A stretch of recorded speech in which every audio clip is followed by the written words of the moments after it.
Kulihat kasih-Mu setiap hari, kulihat kuasa-Mu setiap hari, kulihat mujizat terjadi dalam hidupku.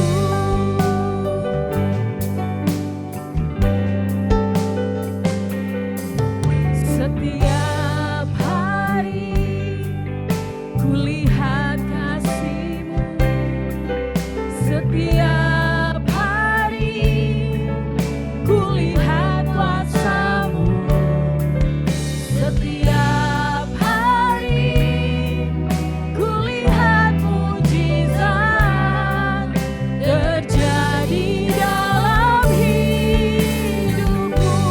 Panggil nama Yesus, Yesus, Yesus. Ku cinta Kau lebih dari segala yang ada. Hanya Yesus, Yesus. Kau segalanya bagiku.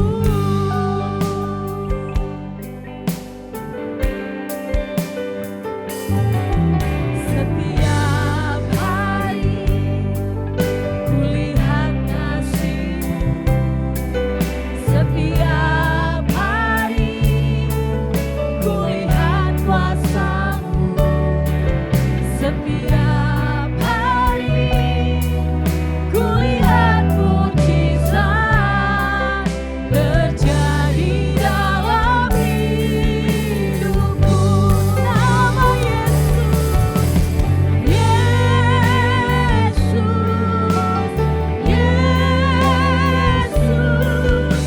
ku cinta Kau lebih dari segala yang ada.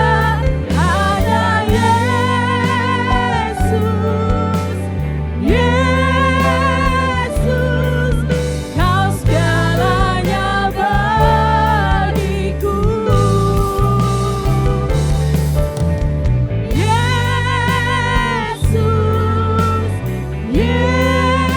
Yesus, ku cinta Kau lebih dari segala yang ada. Hanya Yesus, Yesus. Kau segalanya bagi. Jemaat saja katakan Yesus.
cinta Kau lebih dari segala yang ada, hanya Yesus, Yesus, Kau segalanya bagiku,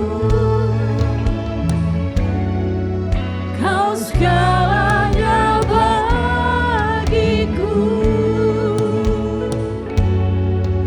Kau segalanya bagiku.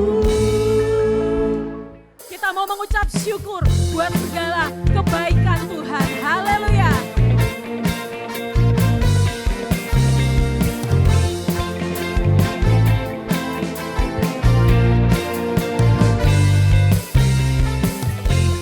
Puji syukur hanya bagimu Tuhan, sebab Kau yang layak dipuja. Kami mau bersorak, tinggikan namamu.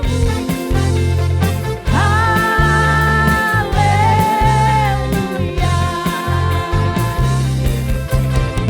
Segala puji syukur hanya bagimu Tuhan, sebab Kau yang layak dipuja. Kami mau bersorak, tinggikan namamu. Haleluya.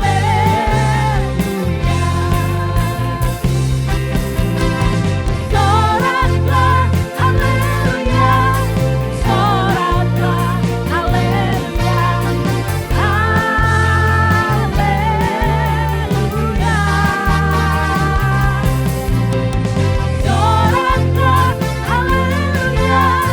soraklah, haleluya, haleluya. Saya lihat dari atas belum semuanya semangat memuji Tuhan. Kita mau bikin kesepakatan saat soraklah haleluya, kita akan pakai gerakan. Tirukan gerakan saya ya. Kita coba dulu. Soraklah haleluya, soraklah haleluya, haleluya.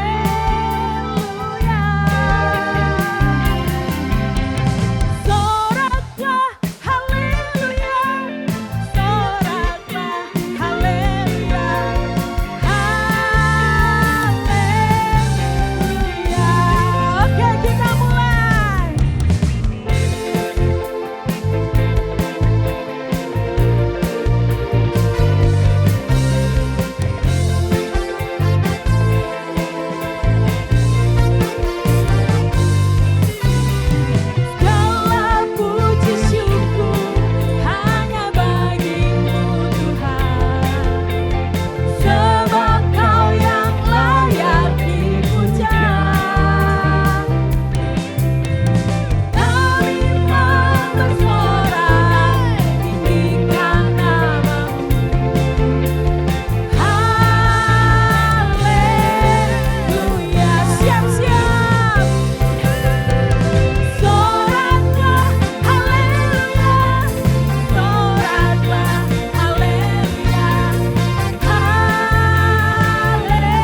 di atas kepujian umatnya. Amin.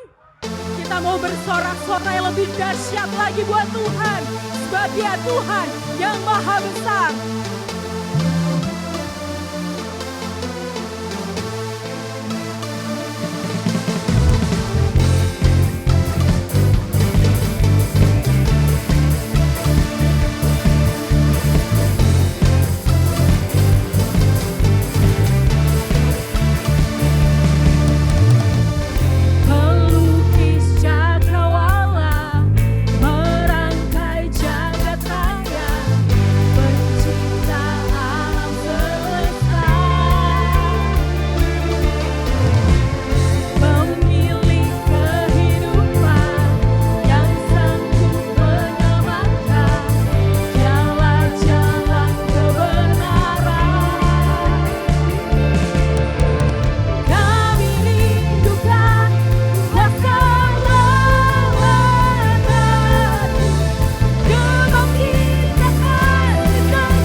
Haleluya.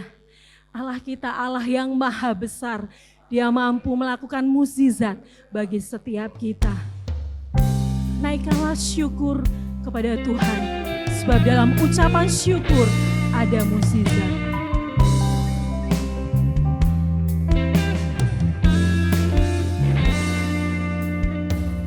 Tangan Tuhan tak kurang panjang untuk selalu menolong hidupku.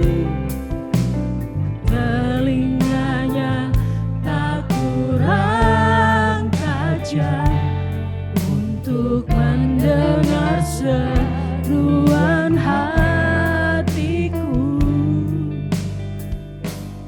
Ada mujizat dalam bersyukur. Engkau tempat perlindunganku, Tuhan. Imanku tetap teguh dalam-Mu.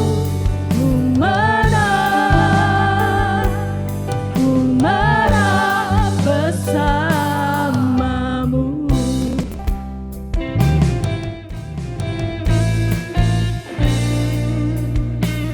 Tangan Tuhan tak kurang panjang untuk selalu menolong hidupku.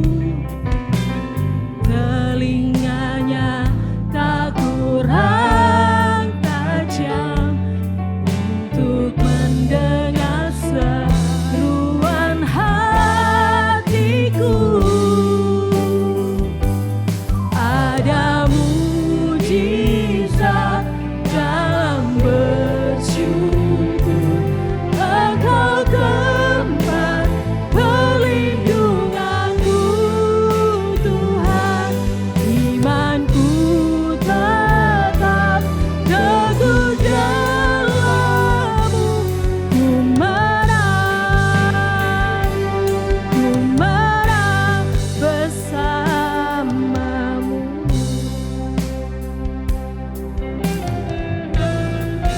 Ucap syukur dan terima kasih Tuhan, kalau kami sudah memuji dan menyembah nama-Mu Tuhan.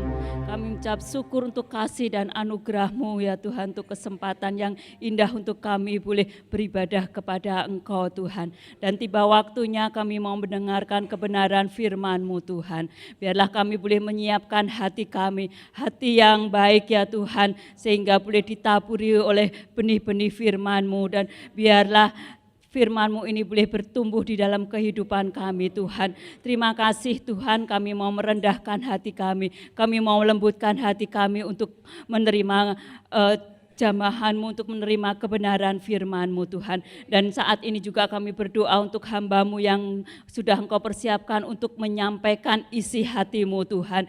Biarlah apa yang diperkatakan adalah perkataan yang dari Engkau ya Tuhan, yang akan menguatkan umat-Mu, yang akan mengingatkan umat-Mu, dan yang akan menegur umat-Mu ya Tuhan, untuk semakin lebih baik di hadapan-Mu Tuhan. Terima kasih Tuhan, Kau urapi hamba-Mu ya Tuhan, setiap perkataannya Tuhan biarlah selalu menjadikan kami berkat bagi kami semua Tuhan. Terima kasih Tuhan, kami serahkan semuanya ini ke dalam tangan-Mu ya Tuhan, dan segala kuasa-kuasa yang bukan dari Engkau yang ingin mengganggu kami di dalam kami mendengarkan firman-Mu, kami bersatu hati, kami memanggil nama-Mu, hanya di dalam nama Tuhan Yesus Kristus kami tolak, kami singkirkan ya Tuhan dalam ruangan ini dan juga dalam hati kami Tuhan. Hanya Roh-Mu sendiri yang akan berkuasa atas hati kami Tuhan. Terpujilah nama-Mu, hanya di dalam nama Tuhan Yesus kami sudah berdoa dan mengucap syukur. Amin.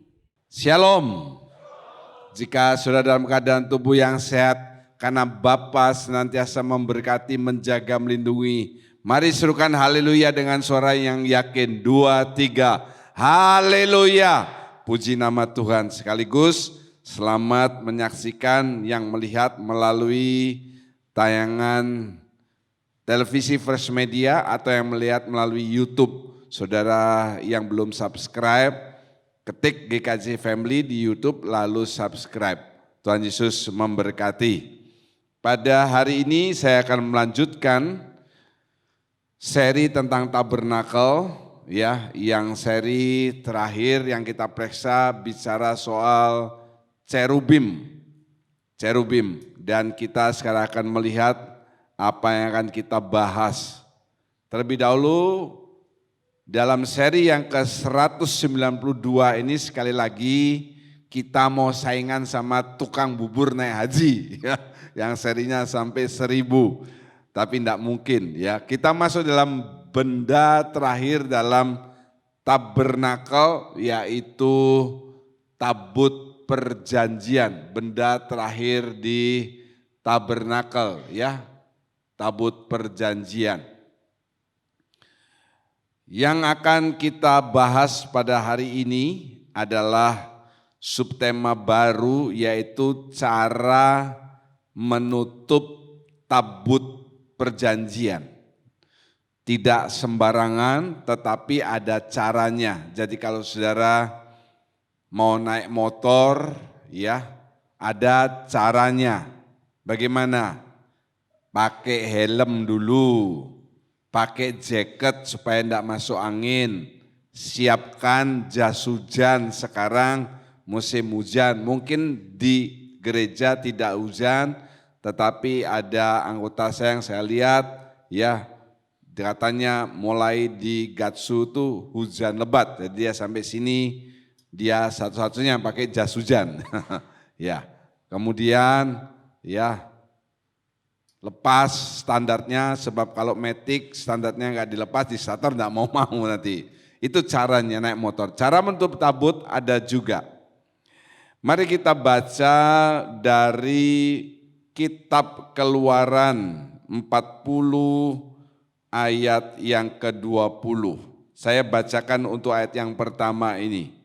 Lihat Alkitab saudara yang di rumah ya. Keluaran 40 ayat 20 yang berbunyi, diambilnyalah loh hukum Allah dan ditaruhnya ke dalam tabut.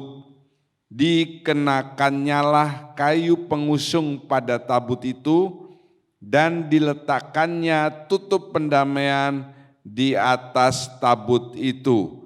Amin. Ya.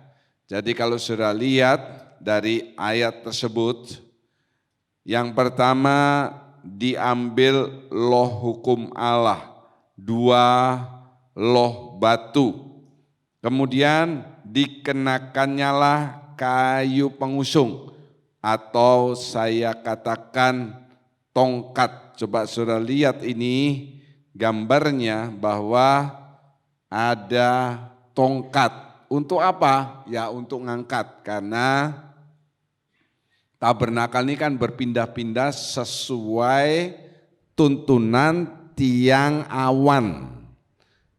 Kenapa tidak tiang api? Tidak mungkin Allah memindahkan, mengeluarkan orang Israel dari satu tempat ke tempat yang lain malam-malam, tidak ada. Ya, jadi Allah juga bukan, maaf ya, Allah yang ngawur. Jadi jam 10 malam bergerak tiang apinya. Wah, mereka yang sudah mau tidur, orang-orang yang sudah tua, mereka pikir gini, dah lebih baik tidur di sini aja. Ya, tidak.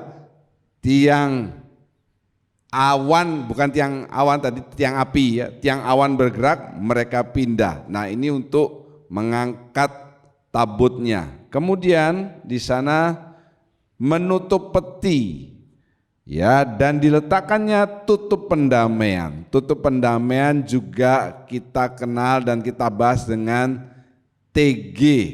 TG ini bukan tiara gatsu, tapi apa? Tutup grafirat. Dan akhirnya yang terakhir adalah dimasukkan ke dalam ruang mahasuci. Sekali lagi, yang pertama mengikuti melihat RMS ini, saya tidak mengatakan Republik Maluku Selatan, bukan, tetapi ruang mahasuci. Ada, kalau saudara sudah pernah mendengar, membaca dan mengerti, pertanyaannya di dalam tabut itu kan ada 3 benda, betul ya? 2 loh batu, apa? Tongkat Harun yang berbunga, bertunas, dan mana. Itu saudara harus ingat. Tetapi kenapa di sini hanya 2 loh batu saja? Di mana yang lain? Justru 2 yang lain itu luar biasa. Kenapa? Mana itu tidak ditaruh di tabut, tidak, tetapi ditaruh di tempat. Tempat itu disebut buli-buli, seperti mangkok. Tapi karena ini ruangan maha suci, semua benda harus dari emas. Maka buli-bulinya itu juga dari emas. Tentunya ini sangat mahal karena bukan buli-buli yang tipis. Zaman dulu orang Israel itu kaya, saudara. Kenapa? Karena mereka kalau jalan dari satu tempat ke tempat yang lain dan harus mengalahkan penduduk di suatu kota yang tidak berkenan mereka berjalan, mereka berperang. Dan selama tabut itu dibawa, orang Israel tidak pernah kalah. Hasil dari kemenangan itu tentu mereka menjarah. Yang dijarah ini bukan sepatu, pakaian robek, tentu yang dijarah yang pertama emas, perak, kain yang mahal-mahal, ya. Dan ingat, emas zaman dulu dengan emas zaman sekarang itu beda. Kalau sekarang ini mencari yang 22 karat saja susah. Sekarang ini banyakan yang karatan, ya, yang karatan, bukan 22 karat. Jadi kalau zaman dulu malah kalau nyari emas yang 18-20 karat itu sulit. Mereka banyakan yang 22 sampai logam mulia. Hartanya banyak, jadi kalau disuruh mempersembahkan untuk pembangunan bait suci, wah mereka luar biasa. Buktinya apa?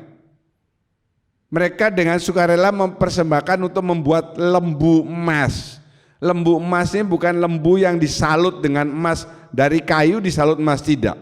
Full dari emas, berapa puluh kilo itu. Apalagi ini buli-buli, ini pasti luar biasa karena ini benda yang ditaruh di ruang maha suci. Yang kedua ada tongkat Harun. Lah ini tongkat lebih ajaib dari tongkat ajaib manapun. Karena tongkat yang mati ini firman Tuhan mengatakan dia bisa bertunas, berbunga dan berbuah apa? Badam. Ini tongkat luar biasa. Bagaimana kayu yang mati bisa bertunas, itu aja udah luar biasa. Ini berbunga, berbuah badam. Nah ini kan barang yang hidup. Tentu 2 benda ini yang dicari oleh musuh-musuh yang menghadang orang Israel. Dan kelihatannya saat orang Israel kalah berperang. Lupa tadi kan bilang kalau tabutnya dibawa mereka pasti menang. Iya, tapi ada beberapa kejadian orang Israel tidak mengandalkan, tidak bertanya kepada Tuhan. Mereka menyerang saja. Ya, seperti menyerang ke kota yang kecil yang bernama apa saudara? Ai. Nah, jangan lupa itu. Serang kotanya kecil, kalah. Nah itu dia. Kalau kalah kan ganti mereka yang dijarah. Nah kalau yang jarah itu ngelihat ini batu, 2 loh batu, ini tulisannya juga mereka belum tentu mengerti kan bangsanya kan berbeda. Enggak usah dibawa. Lah ini buli-buli berisi mana? Mungkin mananya dibuang, mereka enggak mengerti itu mana. Tapi buli-bulinya ini kan emas. Dan tongkat ini mereka terheran-heran dah. Loh, tongkat ini kalau disentuhkan ke orang yang sakit, saya kok yakin orangnya itu akan sembuh. Betul saudara? Akan sembuh. Demikian juga dengan buli-buli yang berisi mana, itu pasti ada khasiatnya karena dia menyimpan mana sehingga mananya tidak rusak. Jadi saudara juga harus mempelajari sejarah bukan hanya sejarah drama Korea, sejarah kekaisaran Cina, tetapi lebih daripada itu sejarah tentang Alkitab. Benda-benda yang berhubungan dengan kematian Tuhan Yesus itu dicari orang loh. Kain kafan yang dipakai membungkus Yesus itu pasti ada bekas apanya saudara? Darah. Mahkota durinya itu ada bekas apa? Darah. Salibnya itu pasti ada bekas darah. Saya sangat percaya orang yang memegang darahnya itu, saya percaya dia tidak binasa, tidak mati. Sebab itu darah yang kekal. Haleluya. Kenapa saya mengatakan demikian? Karena benda-benda itu dicari oleh seorang yang bernama Adolf siapa? Hitler. Dia suruh orang-orang cari, karena yang dibantai kan orang Yahudi. Dan waktu Yesus mati, benda-benda itu sudah pindah-pindah ke sana, ke museum sana. Dia setiap kali mengalahkan ya Polandia, Australia, Belanda dan lain sebagainya, Perancis sampai ke Rusia.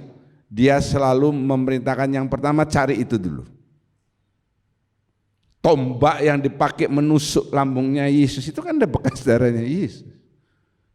Batu yang dipakai waktu Yesus disiksa itu kan ada bekas darah. Dia mau cari itu darah. Kalau dia dapat, Adolf Hitler tidak akan pernah mati. Itu sudah mesti tahu. Khasiat itu luar biasa. Nah ini juga kan ini era perjanjian lama. Batu ini untuk apa? Makanya tidak diambil. Tapi justru ini yang luar biasa. Saya mengatakan karena musuh yang mengalahkan orang Israel melihat, wah ini cuma batu. Sekali lagi, tulisannya mereka tidak mengerti. Bahasanya kan lain. Udah nggak usah diambil. Tetapi justru ini yang luar biasa, karena ini akhirnya masuk di tabut perjanjian. Kenapa saya mengatakan luar biasa?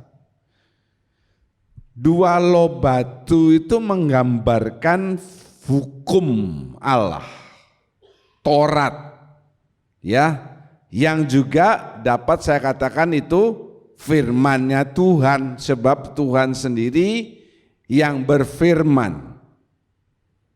Musa yang menuliskan. Jangan lagi salah, loh batu yang pertama Allah yang menuliskan di batu itu, tetapi dihancurkan oleh Musa. Lalu yang kedua, Musa disuruh menuliskan, Allah yang berfirman, Musa tinggal nulis. Jadi dua loh batu ini gambaran firman Tuhan. Jangan lupa juga bahwa tabut itu menggambarkan gereja. Tutup grafirat menggambarkan Tuhan Yesus. Yang nanti tutup dengan tabut ini akan bersatu, kepala dan tubuh akan bersatu, Kristus akan bersatu satu kali dengan gerejanya. Saya mau tanya, gerejanya itu siapa saudara? Saya. Bukan gereja Kristus Jawaban, bukan gereja Bethel Tabernakel, bukan gereja Bethel Indonesia atau dan lain sebagainya. Tetapi orang-orang yang menempatkan, membuat dirinya menunjukkan bahwa dia gereja Tuhan, dia nanti akan bersatu dengan Kristus dalam pernikahan anak domba Allah. Dan itu klimaksnya. Klimaksnya itu bukan memerintah dalam kerajaan 1000 tahun dan masuk kerajaan surga. Salah.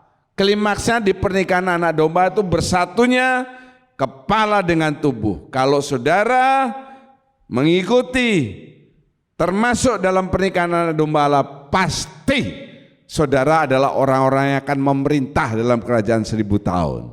Haleluya. Kalau tidak ada ikut bersatu tubuh dan kepala, ya tidak bisa kan begitu. Jadi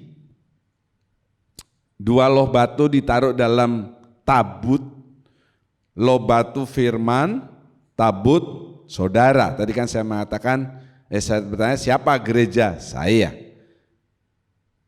Gereja saudara tabut ini harus ada loh batu, yaitu firman Tuhan. Isi terbaik dari saudara itu bukan tubuh yang sehat.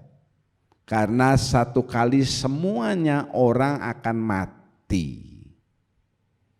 Isi terbaik dari saudara itu adalah firman Tuhan. Ayo ikut bicara dengan saya dan yang menyaksikan juga ikut mengatakan, isi terbaik dari saya adalah firman Allah. 2, 3. Isi terbaik dari saya adalah firman Allah. Amin. Kenapa? Firman Tuhan mengatakan langit dan bumi akan berlalu, tetapi firman Tuhan tinggal tetap. Orang yang ada isi firman Tuhan dalam hidupnya, meskipun langit dan bumi ini akan lenyap, saudara tinggal tetap. Artinya apa? Tidak binasa. Mati oke, tapi akan dibangkitkan karena isinya saudara ini firman Tuhan. Mene tekal farsen ditimbang. Oh, timbangannya berat firman Tuhannya. Go up. Naik. Haleluya. Naik untuk apa? Bertemu Tuhan di awan-awan. Untuk apa? Untuk nanti akan melakukan tadi yang saya katakan pernikahan anak domba. Luar biasa. Jadi semuanya kan nyambung ini. Kalau saudara tidak isi hidup saudara, saya terserah saudara mau dengar dan lakukan atau dengar dan masa bodoh. Itu urusan saudara. Saya hanya memberitakan kebenaran. Kalau saudara mau dituntun kepada yang benar, ikuti arahan firman Tuhan. Kalau tidak mau, terserah. Sebab saya bukan bapak dan ibunya Anda. Kalau saudara mau isi hidup saya dengan firman Tuhan, baca setiap hari. Dari mulai kelas SMS, orang yang ikut kelas SMS diajar setiap hari membaca, belajar menjawab pertanyaan, dan SMS kepada pembinanya. SMS apa? Ayat yang memberkati di hari itu dari apa? Dari perikop yang sudah dikasih, kan begitu. Tidak saudara sembarangan. Hari ini mau dari Amsal, besok Matius, besoknya lagi Mazmur, besoknya Yudas. Bukan, tetapi kan sudah ada panduannya. Itu dilatih. Sehingga kalau sudah lulus kelas SMS 100 hari, saudara terbiasa membaca Alkitab. Nah, saudara-saudara yang sudah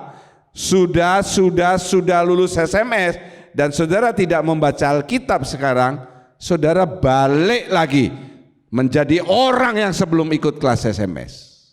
Artinya apa? Percuma kau ikut SMS. Saudara, bukan SMS itu singkatnya saya murid sejati. Saudara SMG, saya murid gadungan. Keras ya khotbah ini ya. But this is for your own good, untuk kebaikan saudara sendiri. Karena saya tidak mau sendirian selamat. Saya mau nanti dalam kerajaan 1000 tahun damai, saya masih ketemu Yesaya Agustono, saya masih ketemu Andri David, tentunya Andreas Pohok dan yang lain yang tidak saya sebut. Haleluya. Loh kok Pak John bisa kenali? Loh bukannya nanti kalau pengangkatan itu lalu Yesaya Agustono berubah wajahnya jadi Tom Cruise? Enggak. Ya, Yule kata dia mau raja di udara, dia punya sayap, punya bulu, kan harus ada bulunya kalau ada sayapnya, raja udara. Ini siapa ya? Masa enggak kenal saya Pak John? Siapa? Suaranya saya kenal. Tapi kok ini sudah berubah, ada sayapnya, ada bulunya. Saya Julius. Loh kok jadi bulu? Ya karena enggak ada cukuran di sini. Kalau gitu, tetap saja. Coba tolong tanya yang baik sama kiri kanan saudara. Tanya, saudara ini SMS atau SMG? Tanya dulu, ya. Ya, tanya. Kalau sebelah saudara tidak jawab, Mungkin dia tidak mengerti pertanyaan saudara. Saudara mesti tanya dengan bahasa Bali, bahasa Mandarin, atau bahasa roh, terserah saudara. Roh kegelapan atau apa ya. Perhatikan itu. Khotbah saya cukup tegas pagi dan sore. Ini supaya membangkitkan. Kita sudah masuk bulan yang ketiga. Jangan di tengah perjalanan ini saudara jatuh dan terpuruk. Tapi saya mau kalau Tuhan belum datang dan saudara belum meninggal, tahun 2024 akhir saudara adalah orang-orang yang diberkati oleh Tuhan. Haleluya, lepas dari hutang piutang, sehat badannya, pekerjaan meningkat. Haleluya, arti kepala dan bukan ekor tuh begitu, bukan kepala dan bukan ekor, kita ini akan semua jadi pemimpin. Lah kalau semua pemimpin siapa yang dipimpin, kan begitu. Nanti istrinya bilang, saya akan menjadi kepala, ngomong sama suaminya, kamu jadi ekorku. Berkelahi sudah. Isi hidup hati saudara dengan firman Tuhan, coba dibacakan. Mazmur 119 ayat 97. Mazmur 119 ayat 97. Oke, saya bacakan saja karena dia error ya. Betapa ku cintai Tauratmu, aku merenungkannya sepanjang hari. Haleluya. Betapa ku cintai Tauratmu, aku merenungkannya sepanjang hari.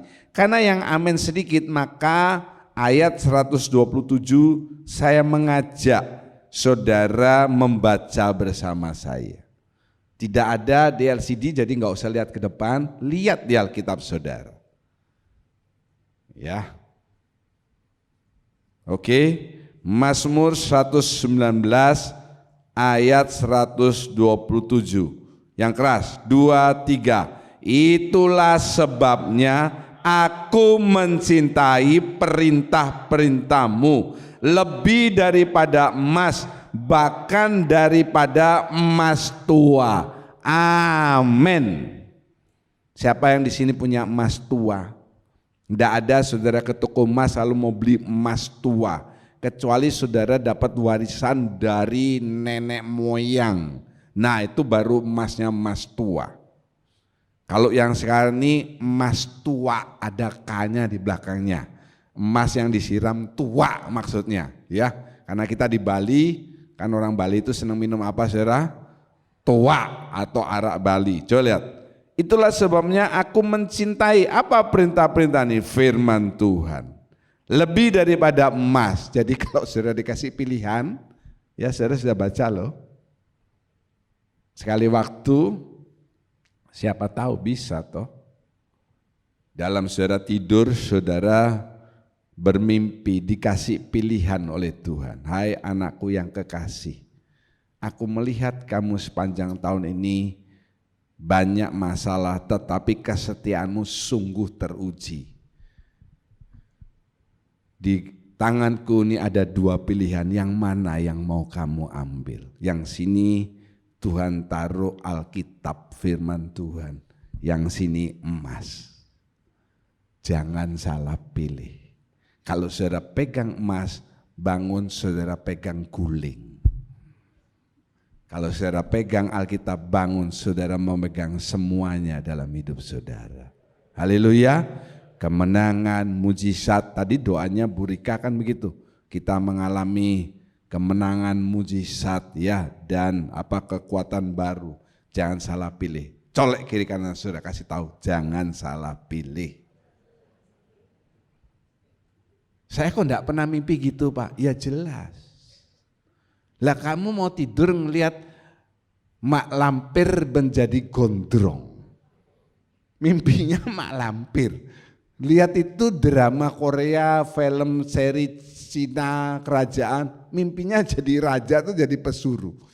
Kalau saudara mau tidur merenungkan firman Tuhan, tidak mungkin saudara mimpi kuasa kegelapan. Mau tidur saja merenungkan firman Tuhan, gak mungkin saudara malam mimpi dikejar-kejar setan.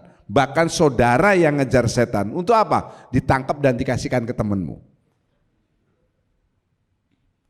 Nggak ngerti ya sudah. Yohanes 1. Yohanes 1 ayat 1 mengatakan, pada mulanya adalah firman, firman itu bersama-sama dengan Allah, dan firman itu adalah Allah. Coba lihat ya, pada mulanya sebelum ada langit dan bumi dan isinya, hanya ada firman. Dan firman itu adalah Allah. A sama dengan B. A firman, B Allah. B sama dengan A dibolak-balik ya sama saja.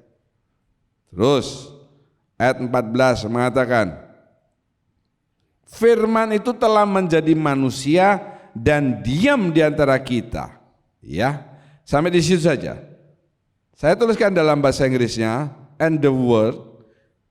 Kalau bahasa Inggris orang khotbah bilang and the word, jangan dikatakan lalu perkataan itu salah. Firman has made flesh. Artinya firman sudah jadi flesh, daging saudara. Tadi pagi saya juga singgung, sekarang juga saya singgung. Saudara makan daging ayam bukan berarti malamnya saudara petok. Ya toh? Betul enggak? Saudara makan telur ayam, malamnya saudara petok. Saudara makan daging babi, enggak mungkin lalu saudara malamnya itu ngomong sama orang gimana bisnisnya, baik enggak? Lah ngeri saudara ya. Kalau saudara ada yang ngajak ngomong gitu lari, itu jadi-jadian tuh babi ngepet namanya. Lalu saudara makan sapi, saudara bertingkah seperti sapi, kan tidak begitu.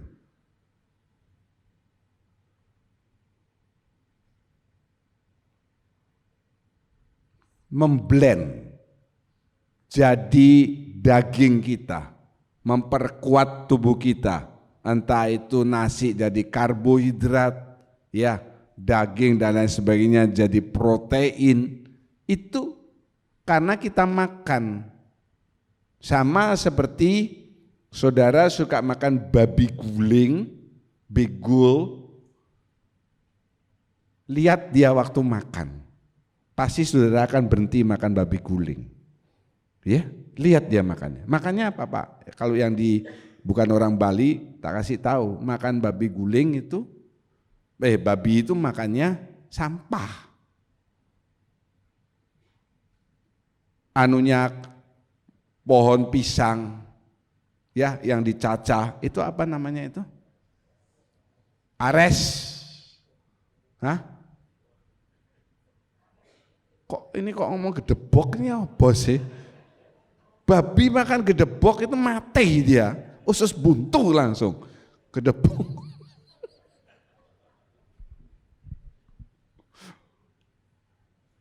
Ya, itu masih mending. Dan saudara makan ayam, kok enggak ada dari saudara yang karena suka makan ayam lalu saudara usus buntu? Soalnya ayam itu makan apa? Biji-bijian semua toh, kan saudara makan ayam jadi saudara penuh biji.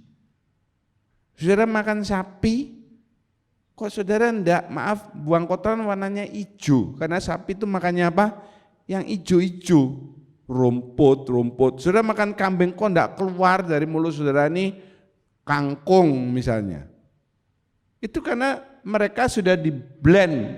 Nah kita makan daging mereka, kita juga enggak, tadi saya katakan potong-potong lalu jadi seperti kambing atau apa, kan tidak. Kenapa? Ngeblend. Sekali lagi saya jelaskan, blend keluar kata apa? Blender. Saudara masukkan apapun di dalam blender, dia akan tercampur. Masukkan pisang, pepaya, nanas apa jadi satu. Nanti jadi detox. Mau tahu detox itu apa? Pertama masukkan durian, nangka. Woi, masukkan yang gitu-gitu, itu nanti detox. Kalau enggak ya almarhum, begitu saja.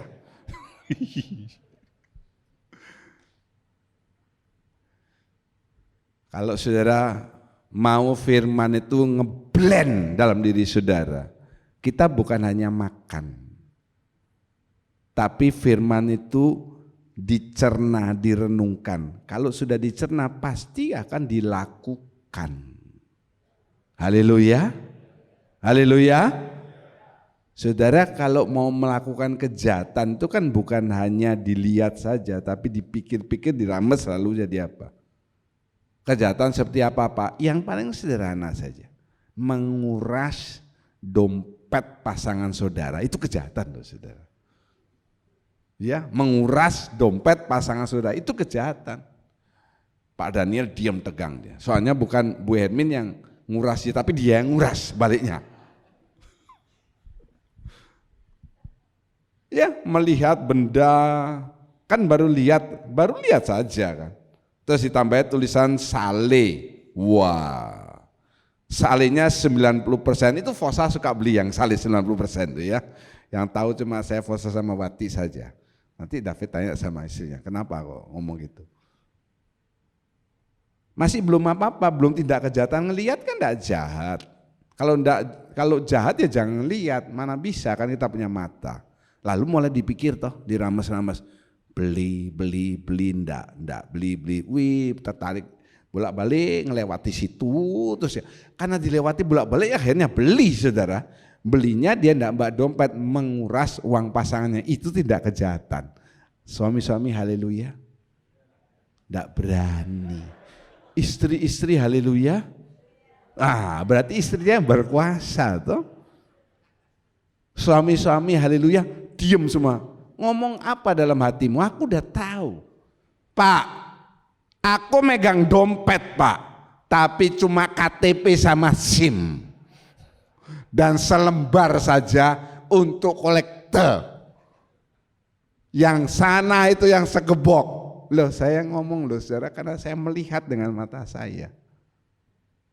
Kasihan, suami tinggi besar, bodinya bagus. Saya iri, saya jadi berpikir kalau saya pendeta agak tinggi kan lebih keren gitu ya. Kalau pendeta lebih pendek kan enggak enak. Masa saya begini khotbahnya kan jelek, benar gak? Lebih tinggi lebih keren. Kalau betulin lampu enggak usah pakai tak kursi kan begitu. Kalau ngambil layangan nomor 1.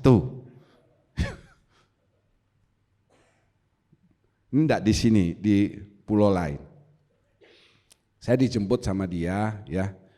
Terus kami mau diajak makan, dia sama istrinya beli bensin. Mobilnya sih keren, Fortuner saudara ya. Beli bensin, saya ini orangnya suka memperhatikan. Kelihatannya tola-tole, cengenges-cengenges, tapi saya memperhatikan. Makanya saya bisa tahu Fosa ini sales 90% saya bisa tahu juga. Waktu mau beli bensin, waktu mau turun tuh saya memperhatikan, kan saya dulu di pinggir ya. Saya lihat istrinya ngasih uang ke suaminya. Ini kan sambung sama cerita tadi loh saudara, yang suami-suami enggak mau ngomong haleluya. Wih Pak Martin gini dia ya, bertobat Bu, kasihan nih suamimu ya. Pak Martin antusias, oh betul, haleluya, haleluya. Kasihan Bu, kasihan. Nah, kasih uang 200. Saya kalau dikasih uang ya masukkan di kantong. Atau di kantong selama orang mau bayar tuh. Dia enggak. Kebetulan ini ada uang di kantong saya. Suaminya tuh mengeluarkan dompetnya, terus uangnya dimasukkan dalam dompetnya. Set, taruh lagi. Nah, baru dia turun. Beli bensin 200. Isi udah selesai, dia keluarin dompetnya. Fred, diambil uangnya. 200. Saya kasihan loh sama suami itu. Dia ingin menunjukkan sama petugas pom bensin kalau itu dia yang bayar. Betul saudara? Padahal yang bayar siapa? Istrinya. Hal yang kecil itu hati-hati. Mereka bercerai. Hati-hati loh Bu.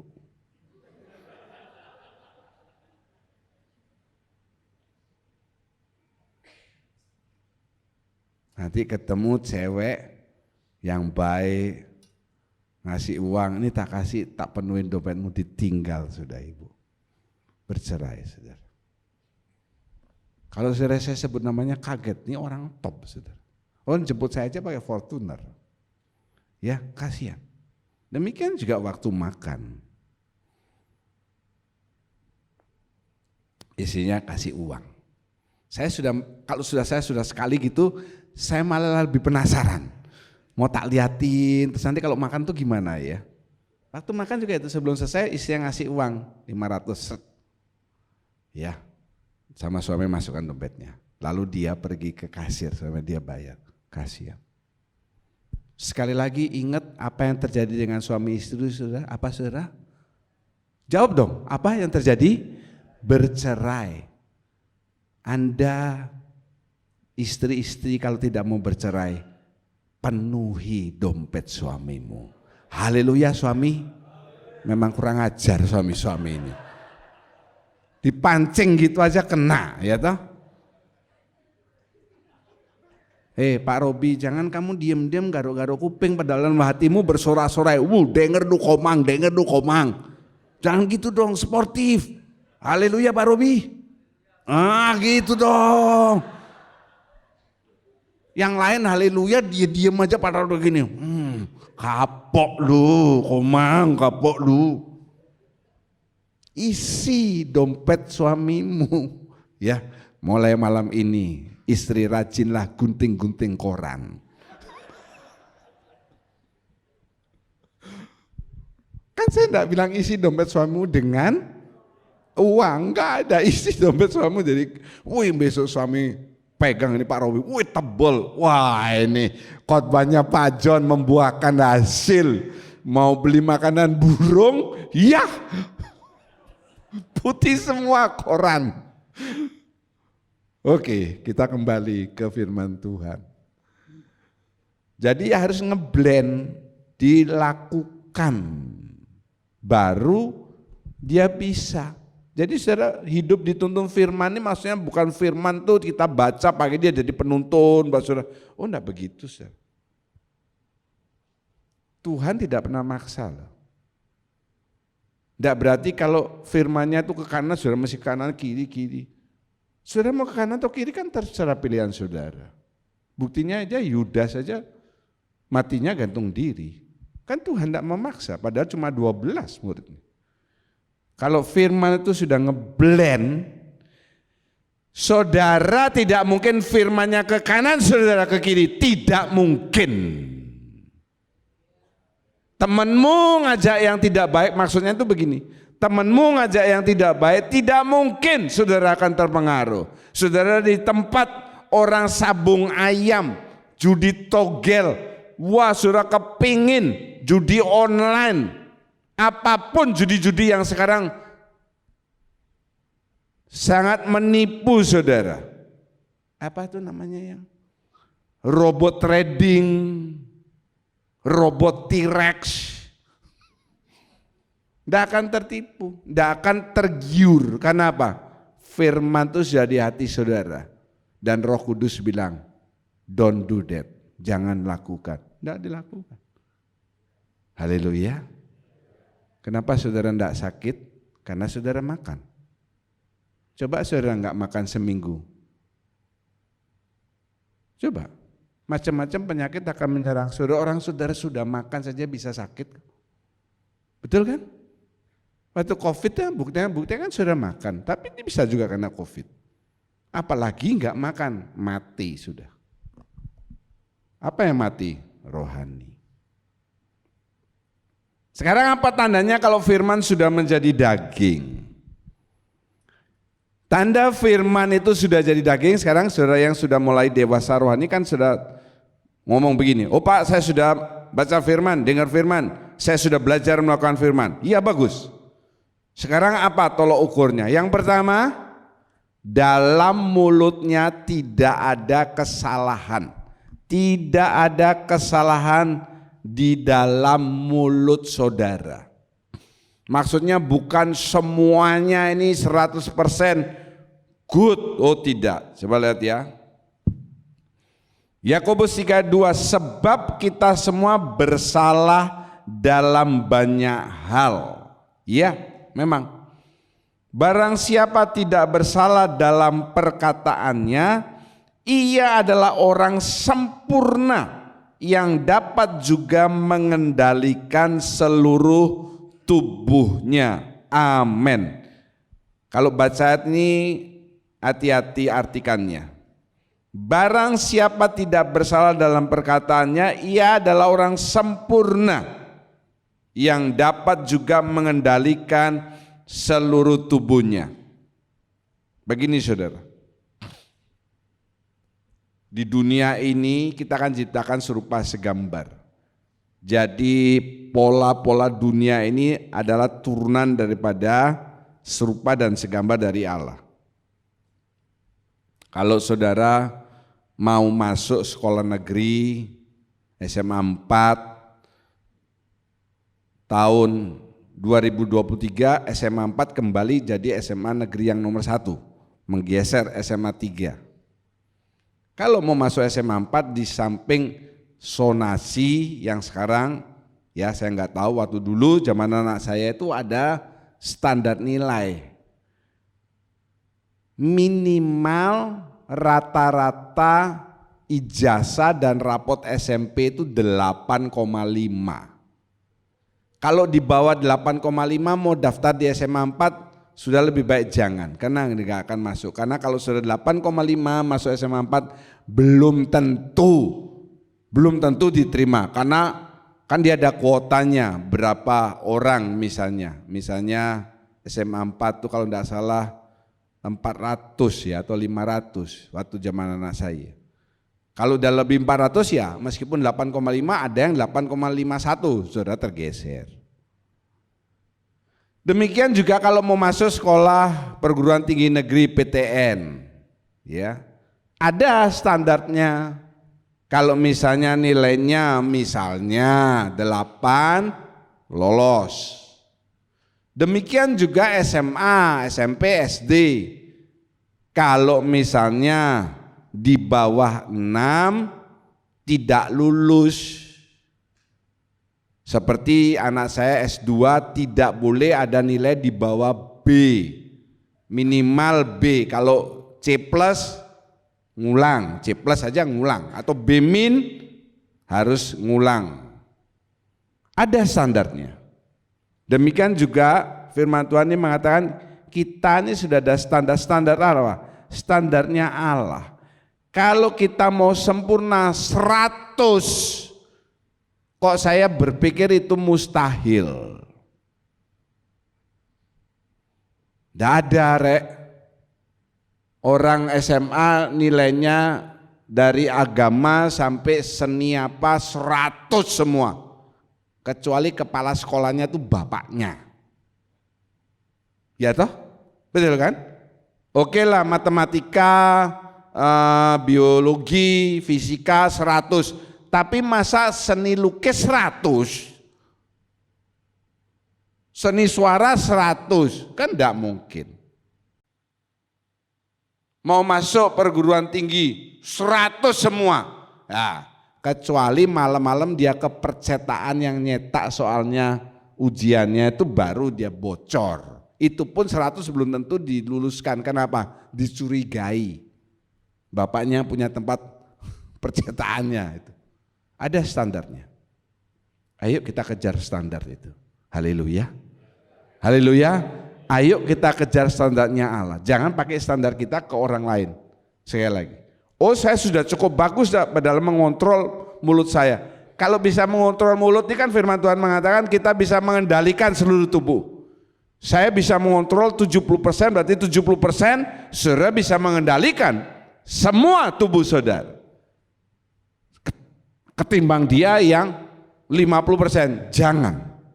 Kalau kita ukur dengan orang lain, kita pasti akan selalu kalah karena ada orang yang lebih tinggi daripada kita. Di atas langit masih ada langit atau awan? Langit. Ukur dengan standarnya Yesus. Haleluya. Kalau Yesus sudah kasih standar misalnya 70, ayo kita kejar itu. Kalau bisa melebihi, wah lebih bagus dong. Betul? Haleluya. Jangan diam saja.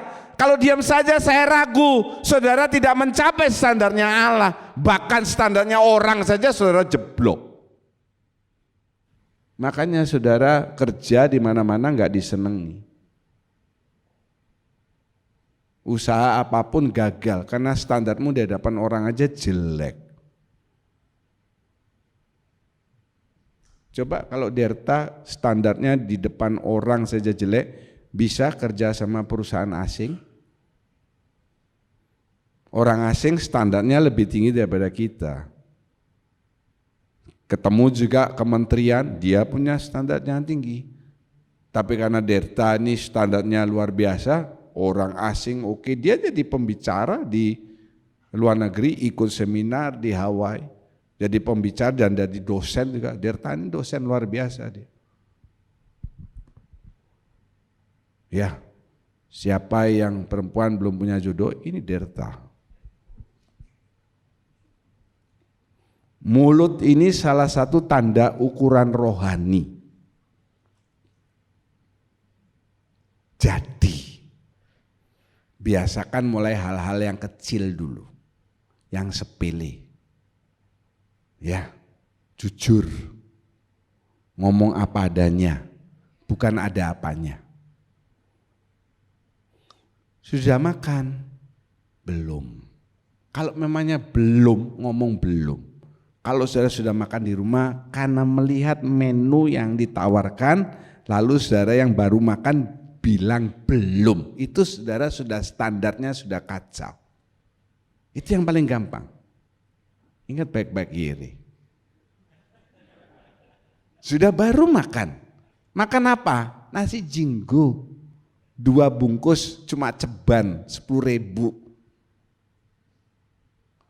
Ditawari. Ya, ke rumahnya siapa? Wih, dilihat di meja. Ayam goreng, ayam kremes, ayam geprek, dan semuanya ayam-ayaman. Wih, ada ini. Sudah makan? Belum. Jawab saja jujur, sudah tadi tapi hanya nasi bungkus. Kalau jawab jujur, pulangnya saudara bukan hanya diajak makan, pulangnya juga apa saudara? Saudara dibungkus. Bukan dikasih bungkusan, saudara dibungkus, saudara di wrap. Bicara jujur. Kamu kok kelihatannya sedih, kenapa? Ada masalah keuangan. Hati-hati dengan orang yang menjawab.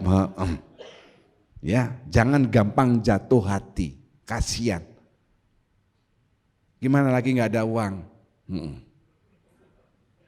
Itu bisa ya, enggak. Maksudnya gimana? Ya kasih uang. Kalau nggak ada uang ya ngomong. Saya cuma sisa 10.000. Jujur, jangan 10.000 di kantong, 500.000 di rumah, jangan begitu. Gimana? Kamu perlu dibantu? Puji Tuhan bisa tercukupi. Jujur, itu yang sepele-sepele saja. Tanya kiri kanan saudara, jangan tanya, nasihati. Jadilah orang yang jujur. Zaman sekarang ini nyari orang yang jujur itu apa saudara? Sulit. Bukan sulit, ada Y-nya, sulit. Coba ngomong sama saya, sulit ya, jangan nih siulan, jangan. Kalau saudara jadi orang yang jujur, saudara pasti diberkati sama Tuhan. Karena akan disukai oleh manusia. Oh, ini manusia langka karena dia orang yang jujur. Puji Tuhan, pertahankan. Dalam bekerja apapun juga, karena saya melihat banyak mendengar cerita orang kerja, ya dia suka nyuri-nyuri. Sedikit-sedikit. Yang pertama dicuri apa? Waktu. Jam kerja jam 8 sampai jam 5. Nggak ada orang jamnya kantor diputer lebih cepat. Nanti kalau sudah terbiasa gitu, nyuri yang kecil-kecil mulai dicuri. Ya, kan banyak yang bisa dicuri di kantor itu. Nanti kalau sudah gitu, yang dicuri adalah printer lah, apalah. Kenapa saya mengatakan demikian? Karena saya mendengar sendiri cerita dari orang gerejanya dicuri keyboardnya. Enggak tanggung-tanggung. Lalu saya bilang ini, enggak drumnya sekalian dicuri, yang gede itu. Keyboard itu bisa dicuri. Kalau gitar ya oke lah diangkat. Apalagi rebana, paling gampang nyuri. Oh paling sulit, karena waktu dicuri dia apa? Keyboard dicuri edian. Dan banyak kejadian di gereja dia mencuri. Saya percaya di tempat ini tidak ada yang seperti itu. Jadi waktu kita menyembah Tuhan santai saja. Ya, ada yang dompet handphone di tas pada orang menyembah Tuhan, ada gini. Oh hati-hati loh. Kalau menyembah Tuhan saya nggak tutup mata, saya lihat loh. Kalau ketangkep malu saudara. Ya, ketangkep. Siapa? Curi. Wah. Nanti saya masukkan di YouTube wajah saudara. Puji nama Tuhan, Tuhan Yesus memberkati. Terima kasih Tuhan, terima kasih Bapa, kami sudah selesai mendengarkan firman-Mu. Terima kasih Tuhan buat hamba-Mu yang sudah menyampaikan kebenaran firman-Mu. Terima kasih Tuhan, Kau berkati juga dalam pelayanannya, Kau berkati dalam rumah tangganya, Kau berkati dalam kesehatannya. Terima kasih buat firman-Mu hari ini Tuhan Yesus. Terima kasih firman-Mu itu yang menuntun hidup kami, menuntun langkah hidup kami supaya hidup kami makin benar di hadapan-Mu ya Bapa. Terima kasih Tuhan, firman-Mu adalah kekuatan bagi hidup kami ya Bapa. Tanpa firman-Mu kami tidak mampu berjalan sendiri ya Tuhan Yesus. Terima kasih Bapa buat segala kebaikan-Mu. Dalam nama Tuhan Yesus kami berdoa dan mengucap syukur. Haleluya. Amin. Kami menengadahkan kedua tangan, mengangkat wajah, mengatakan amin untuk setiap penataan firman Tuhan yang kami yakini kebenarannya. Karena kami percaya saat ini tingkap-tingkap surga sedang terbuka. Engkau memandang kami dengan wajah kasih-Mu untuk mencurahkan berkat-berkat yang kami butuhkan dalam kehidupan ini. Terima kasih berkati persembahan yang sudah diberikan oleh anak-anak-Mu. Setiap pelayan kemah suci hari ini, Tuhan tambahkan anugerah dalam hidup mereka yang melayani rumah Tuhan. Tangan-tangan yang memberikan persembahan kudus, tanda mereka taat melakukan perkara firman Tuhan yang paling sederhana. Sebaliknya janji-janjinya yang luar biasa, ya dan amin akan digenapkan dalam kehidupan saudara. Terima kasih Bapa. Pada akhirnya saudara yang kekasih, Tuhan memberkati engkau, Tuhan melindungi engkau, Tuhan menyinari engkau dengan wajah-Nya, Tuhan memberi engkau kasih karunia, Tuhan sedang menghadapkan wajah kepadamu untuk mencurahkan damai sejahtera. Segala puji syukur, hormat, kemuliaan dan kuasa kami tujukan dan kembalikan kepada satu nama, dalam nama Tuhan Yesus. Kami berdoa dan mengucap syukur. Haleluya.